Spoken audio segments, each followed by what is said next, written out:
Changer votre playlist, ça pourrait améliorer votre santé mentale. On va en jaser.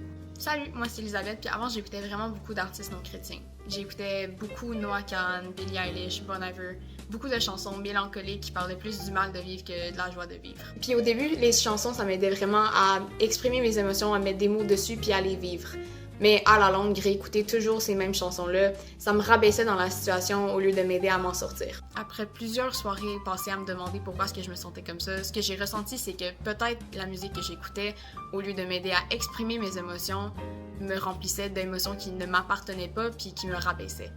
Puis c'est à ce moment-là que j'ai décidé de faire un changement. J'ai arrêté d'écouter ces artistes-là pendant un sérieux moment, puis à la place, j'écoutais de la musique chrétienne, de la musique qui me rappelait qu'il y avait un Dieu qui était par-dessus la situation, puis qui pouvait m'aider. Puis à la longue, ce que ça l'a fait, c'est que ça m'a donné le courage de soumettre la situation que je vivais à Dieu, puis lui donner l'espace qu'il avait besoin pour la changer. Je suis pas ici non plus pour vous dire que la musique non chrétienne, c'est catégoriquement mauvais pour vous. Parce que j'écoute encore des artistes de temps en temps qui sont pas chrétiens, puis ça m'aide à exprimer mes émotions, puis juste d'avoir une expérience artistique plaisante. Mais j'aimerais ça vous inviter à réévaluer les chansons que vous écoutez vraiment à tous les jours. Parce que ça se peut que, dans le fond, telle chanson, ça soit pas si bon pour vous, puis que écouter des mots sacres à répétition dans la journée, ça vous alourdit spirituellement.